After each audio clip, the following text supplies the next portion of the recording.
Então vamos iniciar os estudos de André Luiz. Estamos na parte 31, já fazem alguns anos, graças a Deus, que fui acolhido por este grupo abençoado, que tem um trabalho precioso, um trabalho muito importante da divulgação da doutrina espírita e do Evangelho do Senhor Jesus.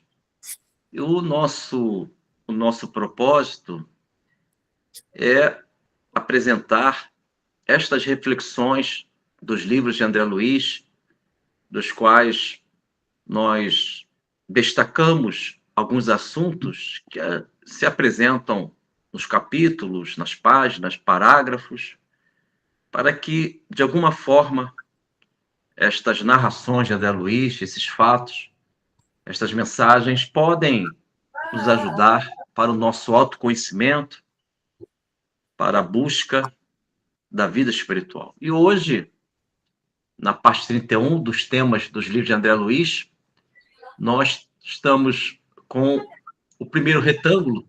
Existem 4 retângulos com os assuntos em destaque,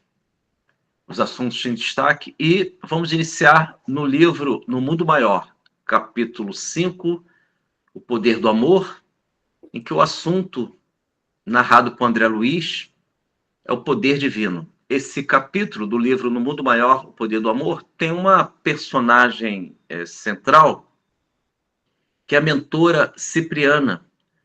É um espírito muito avançado que atua no mundo espiritual, no mundo astral, e ela ampara os necessitados daquela região difícil das sombras, e é uma mentora de muita luminosidade.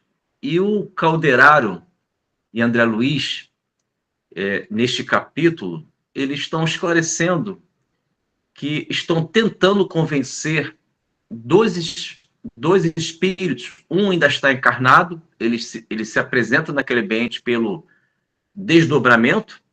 Sabemos que quando nós descansamos no sono físico, o nosso perispírito ele é libertado momentaneamente, e esse fenômeno é chamado desdobramento, em que esse desdobramento permite que nós tenhamos uma certa liberdade limitada, porque retornamos para o corpo quando acordamos no amanhecer da nossa vida, como rotina. E este irmão, ele se desdobra, sai do corpo, e quem está guardando ele? É o padrasto dele, porque o padrasto foi vítima desse filho adotivo que matou o pai. Infelizmente, houve esse ato criminoso, e o pai não perdoa, e sempre quando ele sai do corpo, o filho, que ainda está encarnado aqui entre nós, o pai já está desencarnado em função desse assassinato, ele recebe o filho. E aí existe ali um conflito muito sério, uma situação muito difícil, que o Calderaro e André Luiz estão tentando convencer a chamada doutrinação, isso no mundo espiritual, e eles não conseguem. Até que um dado momento, o nosso Calderaro diz para o André Luiz: André, nós não conseguimos, através dos esclarecimentos, convencer, ajudar, auxiliar ambos esses espíritos que estão em litígio, mas temos uma irmã que ela não somente sabe, mas ela tem o poder divino, ela tem o poder do amor. E o Calderaro diz algo muito interessante, que para o André Luiz e para todos nós, nesse capítulo, o poder do amor. Ele diz o seguinte, Calderaro, que é um espírito avançado, ele diz o seguinte: André, nós só sabemos, mas a entidade que vai se apresentar daqui a pouco, que vai entrar nesse ambiente, ela, além de saber, ela tem o poder do amor. Porque algumas soluções das nossas vidas, só o amor pode penetrar nas causas mais profundas. Em um dado momento, a mentora Cipriana, ela penetra no ambiente. O André Luiz, ao observar essa entidade muito avançada, luminosa, André Luiz queria se ajoelhar, beijar as mãos dela pelo magnetismo que esta irmã impregnou naquele ambiente. E ela é tão avançada, meus amigos e minhas amigas, que o próprio, um dos irmãos que estava em conflito, ele diz o seguinte, ele, ao se reportar essa entidade, que é a mentora cipriana, ele pensa que é Santa Maria de Nazaré, para vocês terem uma ideia. Ele pensa que é Nossa Senhora. Ele fala, Nossa Senhora, me ajude. Aí ela fala, não, meu filho, eu não sou a Santa Maria de Nazaré, sou apenas uma irmã. E ela se aproxima de ambos irmãos que estão em conflito, lembrando que o filho adotivo se desdobra, ele dormiu, ainda está encarnado, se encontra ainda na nossa dimensão física, mas ao dormir ele se desdobra, sai do corpo pelo perispírito, e o pai vítima, que ele matou, está guardando ele todas as noites. Todas as noites existem esse litígio, segundo a narração de André Luiz. E a mentora cipriana se aproxima de ambos, pai e filho, e ela consegue, com a sua vibração, serenar, acalmar, e ela, com seus braços, envolvem esses dois irmãos, e eles conseguem, pelo menos naquele momento, se desarmarem deste desejo de conflito, de hostilidade. Então, ela não falou nada. Ela simplesmente, a mentora espiritual cipriana, ela simplesmente, com a presença dela, sem nada falar, ela permitiu que o seu magnetismo de poder divino, de poder do amor, essa expansão alcançou os dois, e ambos sentiram e de alguma forma, serenaram os seus corações. Isso é muito importante, é relevante, porque nem sempre nós podemos resolver pela via somente do conhecimento. Não basta só conhecer, você tem que ter virtudes para que esse conhecimento ele possa ser sentido por você, para que esse conhecimento possa vibrar na tua aura, no teu perispírito e exalar este magnetismo curador, envolvente, cheio de carisma, que este magnetismo que nós podemos alcançar quando estamos buscando o nosso Mestre Jesus, podem alcançar grandes curas espirituais. E é interessante que a mentora cipriana, ela já está ganhando características do Mestre Jesus, porque com o tempo, conforme o nosso crescimento, o nosso avanço espiritual, nós iremos nos parecer um pouco com Jesus, porque se o amor tem uma face, é do Mestre Jesus. Se o amor tem características de personalidade, de personificação, é do Mestre Jesus. E temos uma questão do Livro dos Espíritos que vai fundamentar esse primeiro estudo do livro O Mundo Maior, Poder do Amor, que todos nós, quando estamos vivendo a nossa evangelização, nós realmente estamos cada vez mais nos identificando com o Cristo. Nós passamos a viver o vós sois deuses. E temos uma questão 625, que Allan Kardec pergunta, qual o modelo a seguir, né? A pergunta é próximo disso. E a resposta é a menor no sentido da nomenclatura, mas ela é infinita, imensa no conteúdo. A resposta é Jesus. Allan Kardec pergunta, na questão 625, qual o modelo a seguir, e a resposta diz Jesus. E é muito interessante que a nota de Allan Kardec diz que Jesus, nessa questão 625, que ele é animado pelo poder divino. Então, toda vez que nós vivemos o amor no sentido superior, legítimo, verdadeiro, o divino, a causa inteligente, Deus, ele passa a atuar em nossa vida. Então, nós somos motivados, animados pelo poder superior quando estamos vivendo o fora da caridade, nossa salvação, o amor cobre a multidão de pecados. Então, eu vou pedir, eu acho que é a Beth ou a Norma que vai ler. Acho que é a Beth, né, Beth? Eu. É a Norma. Isso, já estou aqui, já estou com a questão. Ah, tá ótimo. Então, a Beth vai fazer a leitura, por gentileza, e tu pode também ler a nota de Allan Kardec, da 625. Obrigado, Beth. Vamos lá. Questão 625. Qual é o tipo mais perfeito que Deus ofereceu ao homem para lhe servir de guia e de modelo? Resposta dos Espíritos. Vede Jesus. Jesus é para o homem o modelo da perfeição moral que a humanidade pode pretender sobre a Terra. Deus nos oferece como o mais perfeito modelo, e a doutrina que ensinou é a mais pura expressão da sua lei, porque ele estava animado do Espírito Divino e foi o ser mais puro que apareceu sobre a Terra. Se alguns...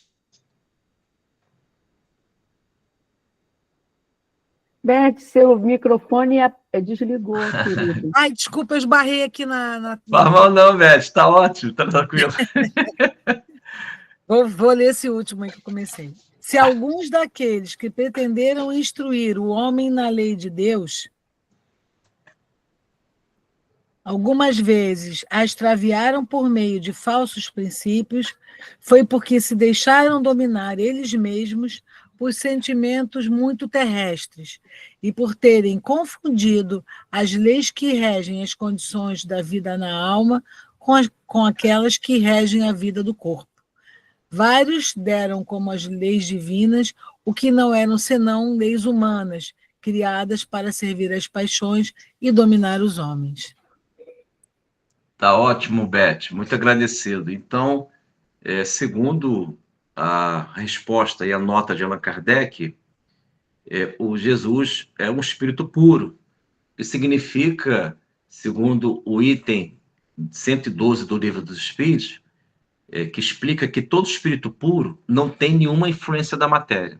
O espírito puro ele tem muitas qualidades, mas uma delas, que podemos destacar, segundo a questão 112 do Livro dos Espíritos, é que o espírito puro não tem nenhuma influência da matéria. Então vamos agora para o segundo retângulo, em que nós iremos continuar no mesmo livro, Livro no Mundo Maior, capítulo 18, de nome Velha Afeição. O assunto em destaque, seguindo a seta, matéria mental das vítimas. Este capítulo 18 tem um personagem central, que é o avô do Cláudio. O avô do Cláudio, o avô. O nome dele é Cláudio. E ele se encontra no umbral há 40 anos, numa alucinação mental. Ele teve, naquela oportunidade, a última encarnação dele, naquela oportunidade, em que foi narrado esse capítulo por André Luiz, ele teve uma encarnação que ele prejudicou muitas vidas em nome daquela ambição excessiva, e ele gerou inimigos. E quando desencarnou, ele ficou numa região do umbral, em que, pela lei da afinidade, ele ficou agrupado com irmãos, sofrendo alucinações, e esses irmãos seguem características de comportamento semelhante, que é prejudicar as pessoas através do poder financeiro. E as suas vítimas, algumas delas não perdoaram e aguardaram a desencarnação do avô do André Luiz, chamado Cláudio, que se encontra há 40 anos no umbral. E estas vítimas, elas resolveram lançar a matéria mental. O que é a matéria mental? Segundo o livro Evolução em Dois Mundos, ou Mecanismos da Mediunidade, é um desses dois. Matéria mental são as vibrações que saem do nosso pensamento. O nosso pensamento tem ainda matéria mental. É claro que é de uma transcendência impressionante. Vocês imaginam, o pensamento ter matéria mental é algo que fica até difícil explicar no mundo das formas que vivemos. Mas, segundo o livro Evolução dos Mundos, ou Mecanismo da Mediunidade, é um dos dois, a matéria mental, ela se desprende, ela emana pelo pensamento que nós emitimos. Então, toda vez que eu penso, eu posso impregnar positivamente o ambiente do meu lar, da minha casa, ou do meu trabalho, enfim, se for positivo. Agora, se for negativo, eu vou gerar alguma situação desagradável para mim mesmo e daqueles que vivem comigo. Claro, na proporção da vigilância de cada um. E o avô do André Luiz, ele recebeu a matéria mental das suas vítimas. Elas não perdoaram, certamente elas vibraram na vingança, e na região do umbral que o avô do André Luiz se encontra com outros irmãos, eles viveram a alucinação, naquela oportunidade, de eles pegarem lama, imaginando que fosse ouro. Olha a alucinação, meus amigos, minhas amigas, percebem que alucinação incrível essa, muito estranha, exótica. As vítimas conseguiram lançar no psiquismo de cada irmão, um deles é o avô do André Luiz, o Cláudio, em que ele, ao olhar a lama, ele visualizava o ouro, já que a mente dele se fixou, gerou uma monideia, uma ideia dominante na última encarnação de se vincular somente às riquezas passageiras, e em função disso, desse tipo de perfil mental, em que ele se fixou nesse egoísmo cruel, as vítimas entenderam que eles poderiam sofrer alucinações através dessa manipulação da matéria mental que alcançaram as mentes desses irmãos no umbral. Então eles pegavam o tempo todo lama, e segundo o André Luiz, o Calderaro, houve alguns esclarecimentos nesse capítulo, Velha Afeição do livro No Mundo Maior, eles se encontram no umbral, e esses irmãos, entre estes o avô de André Luiz, o Cláudio, os aspectos do perispírito de cada um deles eram aspectos de deformidades horrendas, pareciam esqueletos, segundo o André Luiz, porque a nossa mente, quando ela é sadia, quando ela está voltada ao toque do Evangelho, a nossa mente ela embeleza o nosso perispírito, o nosso corpo espiritual. E o oposto também ocorre. Se a nossa mente ela tem um aspecto sombrio, ela vibra a sombra, ela vibra a crueldade, o nosso perispírito ele vai ganhando características, configurações desagradáveis, horrendas. E do avô de André Luiz, ele era um esqueleto. Ele era uma deformidade terrível, segundo a narração de André Luiz. E o André Luiz se aproxima. Ele se aproxima do avô. No primeiro momento, ele não fala que é o neto, mas ele está muito emocionado, André Luiz. O Calderaro orienta ele. Até que, um dado momento, André Luiz não aguentou. Falou: eu sou seu neto, meu avô. E aí o avô dele tentou resgatar na memória e percebeu que era o neto. E aí foi uma emoção. E naquele momento o André Luiz conseguiu refazer um pouco da lucidez do avô dele e retiraram ele daquele ambiente. Então, essa questão de a gente conhecer a vida espiritual antecipadamente, o conhecimento espírita, ele permite que nós tenhamos lucidez. O conhecimento espírita permite que nós possamos antecipar soluções. Conhecendo a nossa doutrina, eu vou evitar de viver os excessos. Vou ficar com o necessário, a posse do necessário. Vou procurar ter uma vida voltada à harmonização mental. E temos uma questão que dá fundamento a esta passagem da vida de André Luiz, no capítulo 18 do livro No Mundo Maior, Velha Afeição, em que nós estamos estudando o assunto de destaque, matéria mental das vítimas. Por que o avô do André Luiz viveu estas consequências após morte? Porque ele não estudou os temas da vida. Ele não conseguiu se evangelizar para que ele pudesse renunciar a essas tendências perigosas de dominar pessoas, menosprezar pessoas, priorizando a moeda do mundo, esquecendo o valor da vida em Deus. E tem uma questão 908 do Livro dos Espíritos, em que Allan Kardec pergunta qual a característica do espírita, né? A característica do espírito lúcido, digamos assim. A pergunta é próximo disso, né? Os caracteres do espírito evoluído, amadurecido. E a resposta da 908 é interessante, que esclarece a respeito do avô do André Luiz, dizendo o seguinte, que o espírita, ou aquele que busca o Cristo, ele, ao conhecer a vida espiritual antecipadamente, quando ele compreende a vida espiritual antecipadamente, isso lhe favorece no sentido de ele entender o valor da vida. E também uma das características do espírita ou do espírito avançado é que quando todos os seus atos, todos os seus atos se ajustam à vontade de Deus. Então, a resposta próxima disso, eu vou pedir para a Beth ler, a 918, porque ela esclarece e nos dá orientações profundas, que como é importante você antecipadamente compreender a vida espiritual. Porque quando você compreende a vida espiritual, isso é um freio para que nós venhamos evitar algumas atitudes, alguns equívocos que podem gerar consequências após morte, quando iremos nos apresentar na pátria espiritual. Então, eu vou pedir para a Beth ler a questão 918 do Livro dos Espíritos. Por favor, Beth. Vamos lá. Questão 918 do Livro dos Espíritos, do item Caracteres do Homem de Bem. Por que sinais se pode reconhecer num homem o progresso real que deve levar o seu espírito na hierarquia espiritual? Resposta dos Espíritos. O espírito prova a sua elevação quando todos os atos de sua vida corporal são a prática da lei de Deus e quando compreende por antecipação a vida espiritual. Agradeço, Beth. Então, conforme a leitura da nossa amiga Beth, nós, quando compreendemos antecipadamente a vida espiritual, é uma das características do homem de bem. E também quando os seus atos se ajustam à lei de Deus, né? Então, o que nós precisamos para que possamos elevar a nossa condição moral, espiritual, é compreender essa vida espiritual.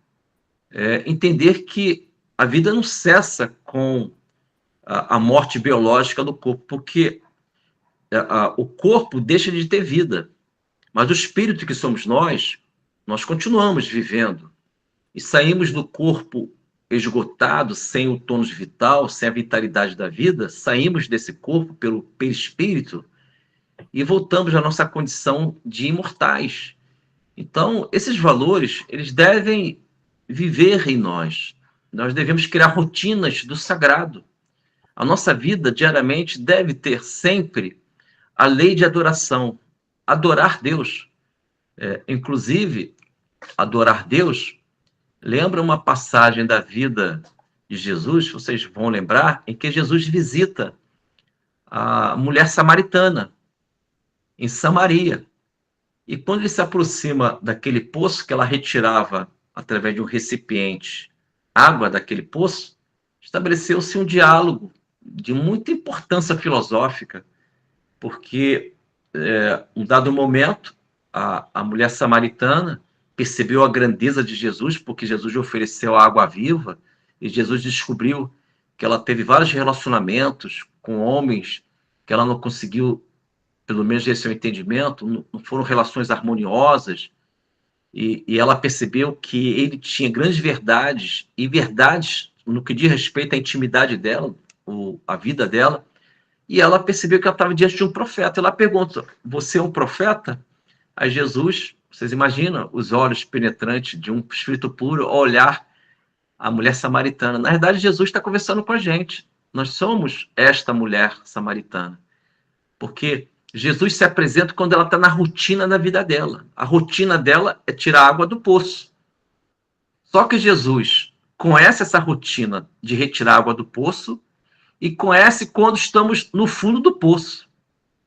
Olha que interessante. Jesus conhece a nossa rotina quando a gente está no nosso dia a dia e Jesus nos conhece quando estamos no fundo daquelas problemáticas da nossa vida.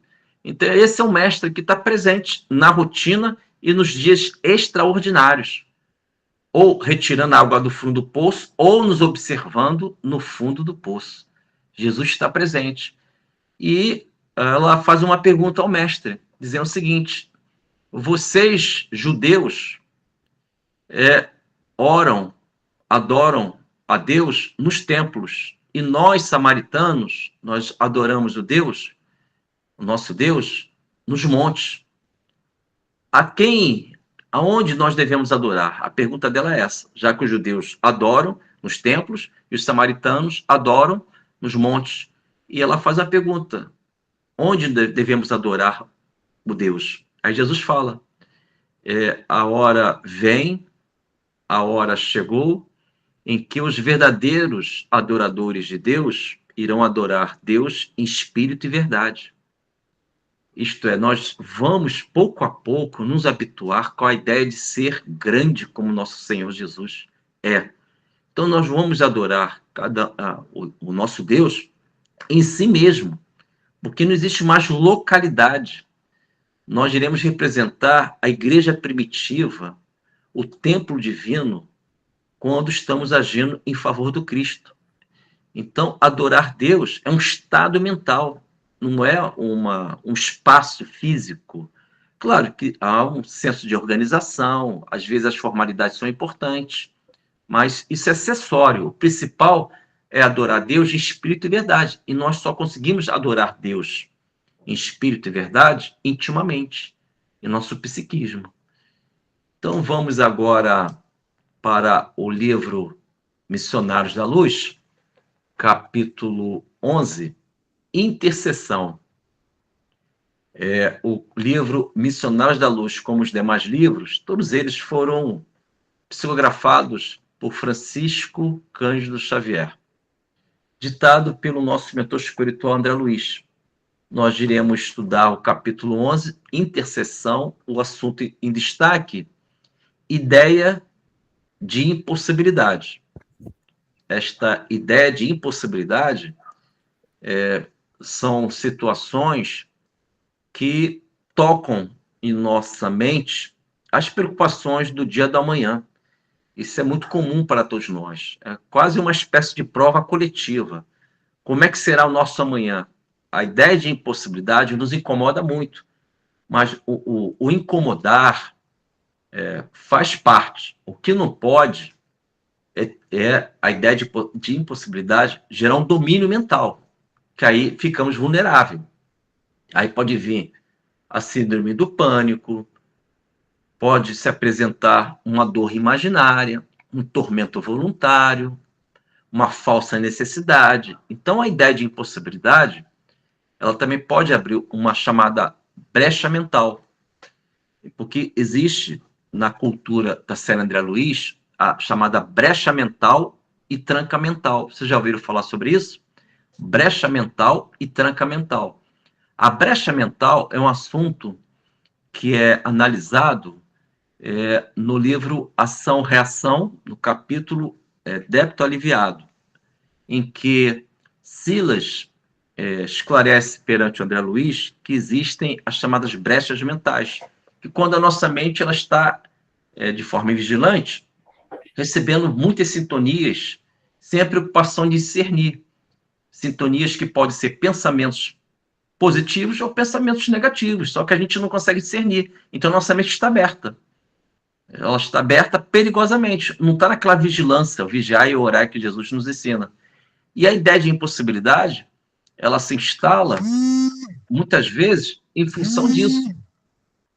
Então, na realidade, ocorre que nós temos essas situações em que nós não conseguimos alcançar, digamos assim, o equilíbrio. Então, as brechas mentais, elas possibilitam isso.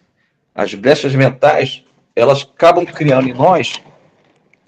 Lumena, fala com ela. As brechas mentais, elas acabam criando em nós essas invigilâncias. Então, o que nós precisamos fazer? Voltar ao equilíbrio. Aí tem que viver disciplinas espirituais. A oração é uma delas, né? A oração é uma forma disciplinar. De modo que vou pedir até para que a nossa amiga Beth possa ler a questão 150b do Livro dos Espíritos. Por que é importante essa questão 150b do Livro dos Espíritos? Porque se existir alguma ideia de impossibilidade, qualquer ideia de impossibilidade, eu preciso apresentar um pensamento positivo, um pensamento que gera resistência no caminho do bem. Que eu possa resistir esse momento de ideias de incerteza do amanhã, de uma insegurança do amanhã. Então, eu preciso apresentar pensamentos positivos. Porque se eu estou com um pensamento negativo, eu devo substituir com um pensamento positivo, para que eu possa gerar a resistência do bem, saber resistir, passar por aquela fase. E a questão 150b do Livro dos Espíritos, Allan Kardec, 150b, Allan Kardec pergunta se a alma leva consigo algo deste mundo. E a resposta diz o seguinte: nada, nada, a não ser lembrança, e o desejo de ir para um mundo melhor. Desejo este cheio de doçura ou amargor, dependendo daquilo que você fez da vida. Quanto mais pura for a alma, melhor compreenderá a futilidade que você deixa na Terra. Então, essa resposta são pensamentos poderosos que podem suavizar essa ideia de impossibilidade, essa ideia de incerteza, uma insegurança, porque você percebe que existe um mundo melhor. Então, se existe um mundo melhor, eu consigo relativizar aqui no momento que eu estou vivendo, já que existe um mundo melhor. Então, isso vai me dar coragem, ânimo. Então, eu vou pedir para a Beth ler a questão 150, item B do Livro dos Espíritos. Por favor, Beth. Vamos lá. A alma nada leva consigo deste mundo? Resposta dos Espíritos. Nada mais do que a lembrança e o desejo de ir para um mundo melhor. Essa lembrança é cheia de doçura ou de amargura, segundo o emprego que fez da vida. Quanto mais pura, mais compreende a futilidade do que deixa sobre a terra. Agradeço, amiga Beth, agradeço. Então, qualquer ideia de impossibilidade, a Norma Lúcia... A Norma levantou a mãozinha, fica à vontade, Norma, fica à vontade. Meu anjo, você podia repetir para mim o capítulo do Ação e Reação que Silas fala? Ah, sim, claro. O capítulo é Débito Aliviado. Tá, ok, obrigada. Do livro Ação e Reação, Débito Aliviado, que fala sobre as brechas mentais. Obrigada. E essas brechas mentais é quando a mente está aberta sem a vigilância. Esse é um tema, né? Um dos assuntos de André Luiz, brechas mentais. Agora, existe a tranca mental. Tranca mental, que está previsto no livro E a Vida Continua, no capítulo de nome Evelina Serpa. A tranca mental, ela não é uma intromissão pelos pensamentos, por obsessões, em que são terceiros querendo atuar em nossa mente. A tranca mental nasce da gente. É uma auto-obsessão.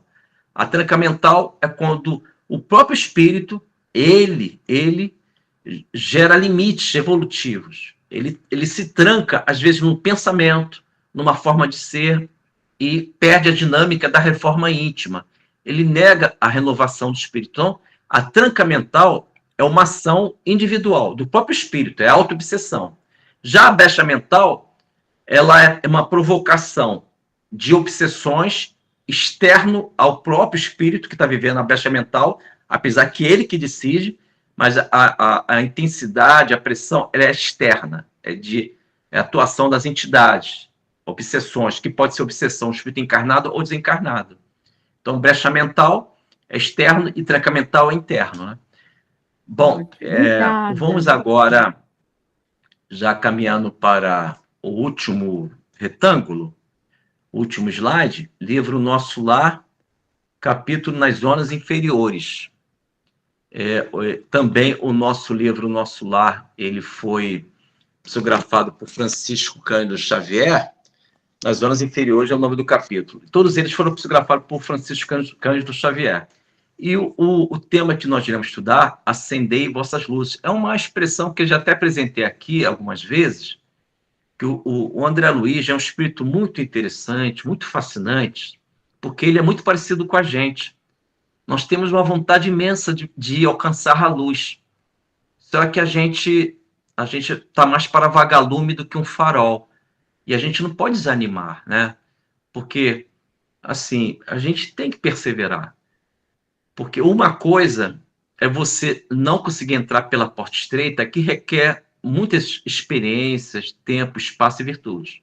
Uma coisa é não conseguir entrar na porta estreita do Evangelho do Senhor Jesus. Mas nós já sabemos que ela existe. Isso é muito consolador. Saber que existe a porta estreita nos dá certeza que um dia eu posso alcançá-la. Então, são etapas. E o André Luiz, nesse capítulo primeiro, nas zonas inferiores, ele conseguiu ter o poder de síntese. Ele resumiu a sua fé diante da vida, porque ele teve a recém-experiência da sua encarnação, em que ele saiu da condição de suicida inconsciente, viveu os excessos, e ele passou um período no umbral, 8 anos e meio, vivendo ali as drenagens. O que é drenagem? É quando os resíduos mentais que eu cultivei na vida encarnada, esses resíduos mentais são produzidos pelas mentes sombrias, de muita irritação, de muita impaciência. Mas quando eu falo em irritação e impaciência, não é uma situação isolada.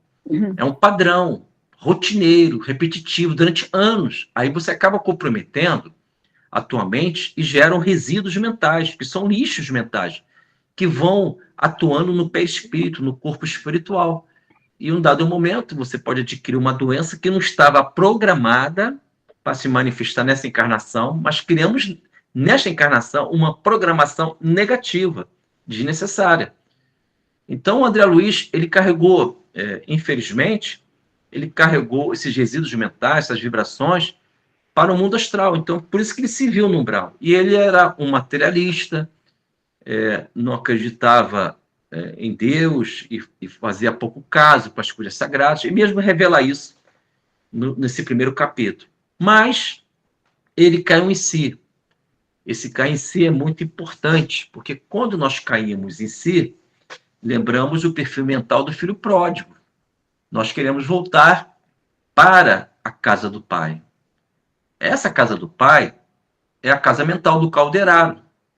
Claro, tem um aspecto simbólico, profundo, que nós não temos como esgotar os símbolos, os sinais do Evangelho do Senhor Jesus. Mas eu entendo que quando, nessa parábola do filho pródigo, né, como sabemos, existem 2 filhos. Um ficou com o pai e o outro filho pródigo resolve sair da casa do pai e pede a sua herança. Ele quer a posse dos bens materiais.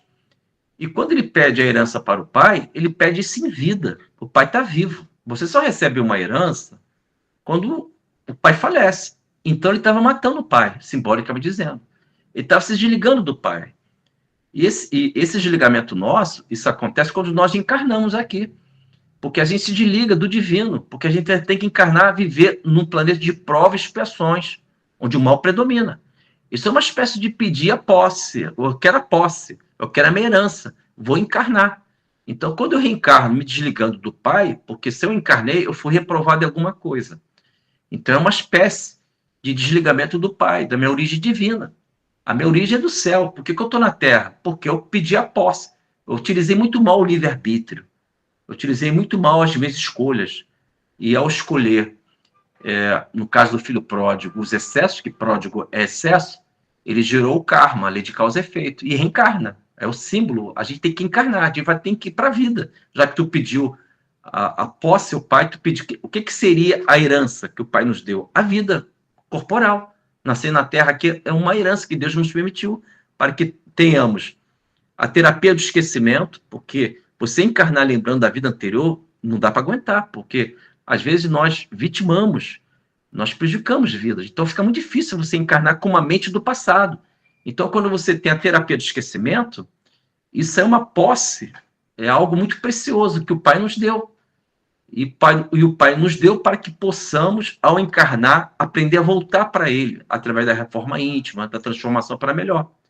Só que, quando encarnamos, nós não conseguimos nascer para o Espírito.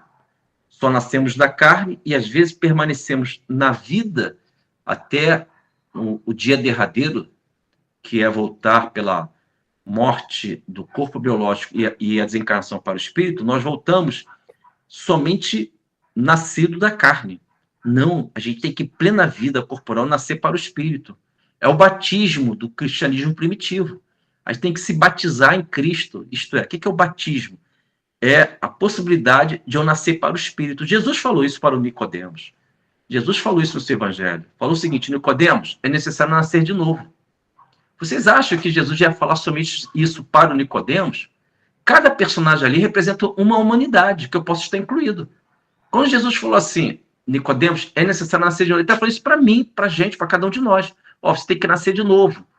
não se limita a nascer somente na carne. Você precisa nascer para o espírito, renovação, melhor, seja mais doce, expande a sua angelitude. E esse nascimento do espírito é tão fascinante que Jesus fala isso com mais clareza. Ele fala o seguinte: o que nasce da carne é carne, o que nasce do espírito é espírito. Então, o nascimento do espírito é o nosso segundo nascimento, mas esse, ele é individual. Não tem pai, não tem mãe, que eles já fizeram a função, eles já realizaram por nós a nossa entrada nessa dimensão física. Agora, o que nós precisamos é renascer para o espírito, que é uma ação individual. Essa fecundação, essa criação, como código de vida, uma semente para a nossa espiritualidade superior, é uma atitude individual. E eu preciso entender isso. Mas como é que eu vou nascer de espírito? Sendo paciente, sendo cada vez mais conciliador, procurando ter aquele perfil mental do Cirineu, carregando a cruz dos nossos amados, quando necessárias. Então, eu preciso me transformar. Brilhe vossa luz. E o nosso André Luiz, nesse capítulo do livro Nosso Lar, capítulo 1, nas zonas inferiores, ele diz: acendei vossas luzes. Então, ele tem o poder de síntese. Ele já entendeu a vida. Após morte, um período no umbral, e reingressou no nosso lar, colônia espiritual. E aí ele diz o seguinte: acendei vossas luzes. E continua: acendei vossas luzes antes de atravessar a grande sombra. Suai agora, para não chorardes depois. Buscai a verdade, antes que a verdade vos surpreenda. André Luiz. Então, o que nós necessitamos é acender vossas luzes, mas acender a luz é nascer do espírito que sou. Que se eu ficar na carne somente, é claro que tem um valor a encarnação corporal. Esse ensaio da vida física é importantíssimo. Esse ensaio é importantíssimo para a nossa formação mental e espiritual. Mas a vida pede mais. Porque eu não consigo realizar minha felicidade celestial somente na carne. Eu preciso nascer do espírito, em plena encarnação. E o nascimento do espírito é quando eu vou tendo o jeitinho de Jesus na minha vida. Eu vou lembrando Jesus para todo mundo. A minha energia vai ganhando carisma, o meu magnetismo ele é envolvente, porque eu estou começando a ser parecido com Jesus. Jesus já percebe que eu sou um representante dele. E o representante, em que esse representante entendeu que ele é mensageiro. Ele não é a mensagem é Jesus. O mensageiro é aquele que leva, é o veículo que conduz a mensagem. É o carteiro que deixa a carta. É o carteiro que deixa a carta. Agora, se eu ficar somente no nascimento da carne, no mundo das formas, eu irei inverter. Eu irei me sentir muito importante, não com aquela importância equilibrada do caminho do meio, mas eu irei perigosamente me sentir tão importante que eu vou inverter. Eu vou acreditar que o mensageiro é mais importante do que a mensagem. Aí eu vou adaptar Jesus aos meus caprichos, aos meus gostos. Vou começar a me colocar acima da mensagem de Jesus. E aí eu perco a encarnação. Fiquei somente no nascimento da carne. Não nasci do espírito. E a porta espaçosa, a porta larga, que Jesus fala do seu evangelho, é esta porta que eu estou entrando, saindo, transitando. E, incrivelmente, eu estou acreditando que eu estou na estreita. Não estou na estreita, eu estou na espaçosa. Porque o mensageiro está bloqueando a mensagem de Jesus. E aí, continuo na carne. Não consigo nascer para o espírito. E quem não nasce no espírito, infelizmente, pode viver a morte em vida.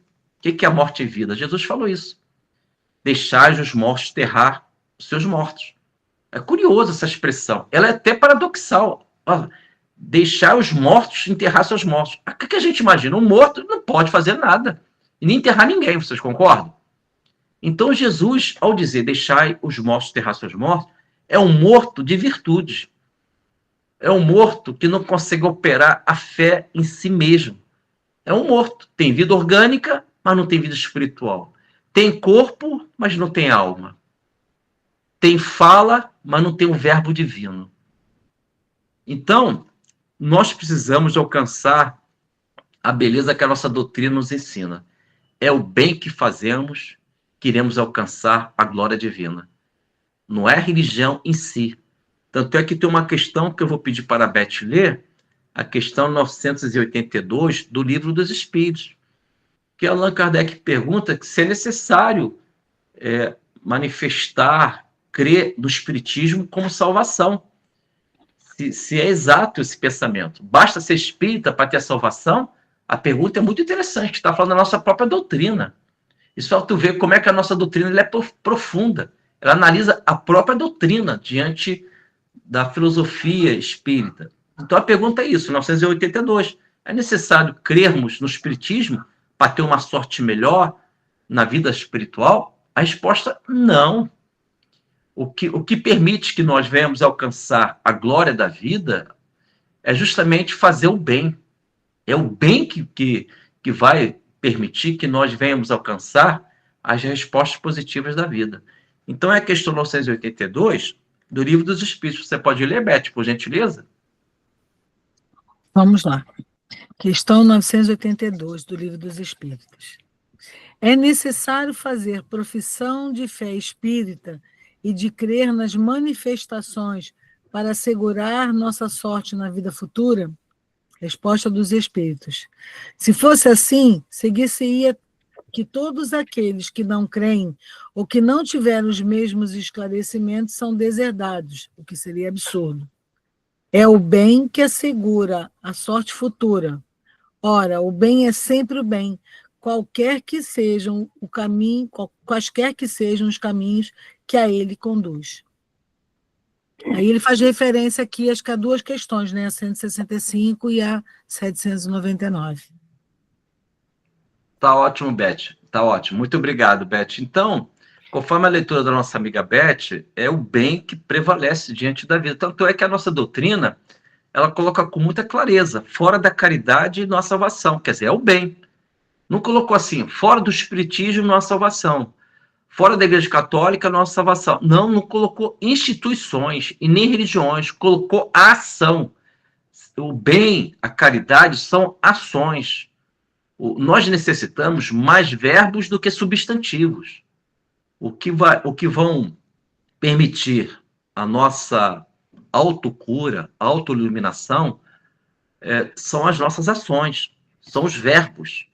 E é interessante que existe no Evangelho de São João, no João 12, Evangelho de São João, capítulo 12, e nos seus versículos, vocês sabem que a família de Marta, Maria e Lázaro são irmãos, eles têm uma adoração profunda por Jesus.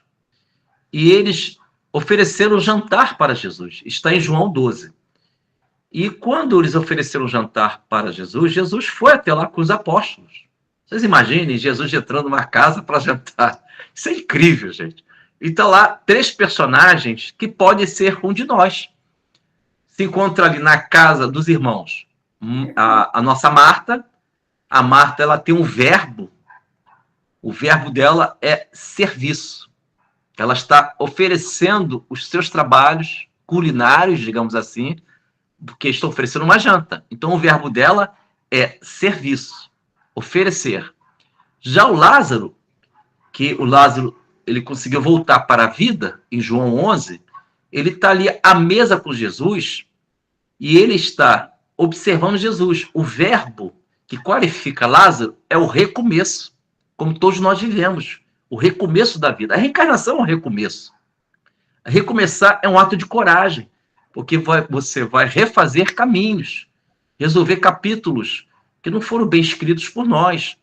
Então, o verbo que alcança o Lázaro, nesse Evangelho de São João, é o recomeçar. E o verbo da Maria é adorar, porque é algo mais profundo. Porque quem adora já superou o verbo servir, já superou no sentido de acrescentar, está somando, né? E quem adora já entendeu o verbo recomeçar e o verbo servir. E a Maria está adorando Jesus. Tanto é que ela pega uma quantidade de perfume, unge os pés de Jesus e seca com seus cabelos. É o símbolo de uma adoração profunda, porque ela percebe que Jesus é a luz do mundo. Então, cada um de nós vivemos um pouco da Marta, que às vezes damos um excessivo valor nas questões do mundo, que é a lei do trabalho, que é importante. Mas não é somente isso. A vida pede mais além do trabalho. É importante trabalhar, sem dúvida alguma. Precisamos sobreviver. Mas a vida pede mais. Pede um pouco do Lázaro, que é aprender a começar, sair da morte espiritual e entrar na vida. Então precisamos de um pouco do Lázaro. O verbo do Lázaro é importante, que é recomeçar. E mais do que nunca, o verbo de consagração é adorar. Porque você pode ter tudo no mundo material e perder sua alma. O que vale o homem ganhar o mundo inteiro e perder sua alma? Então eu preciso do verbo que a Maria, a irmã de Lázaro e Marta, a Maria já entendeu. Eu devo adorar o Senhor Jesus, adorar o sagrado, porque é isso que vai me alimentar, é isso que vai me introduzir para a vida eterna, para a vida imortal. Então é isso, meus amigos. Nós finalizamos mais um estudo em que nós estamos querendo aprender um pouco da vida de Jesus no nosso dia a dia. E agradeço muito a presença de todos e vamos. Obrigado, Cecília. Obrigado pelo apoio, Évora. Obrigado pelo apoio de vocês. Obrigado, Norma. Ao grupo, a Débora, a nossa Beth. Agradeço por tudo. O Carlos, Cadu, acho que é o Cadu, né?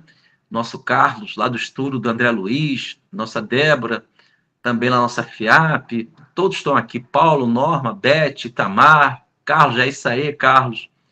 Muito bacana, pessoal. Então, vamos manter os nossos corações e sejamos um pouco da Marta, trabalhando, servindo. Sejamos um pouco do Lázaro, aprender a recomeçar, sair de uma aparente morte, entrar na vida espiritual, em plena encarnação, nascer para o Espírito. E, mais do que nunca, sejamos a Maria, que aprendeu a adorar Jesus naqueles dias em que somos exigidos. E Maria tem muito a dizer para todos nós. Vamos ungir o nosso Mestre Jesus com as nossas renúncias para que o Mestre possa olhar cada um de nós.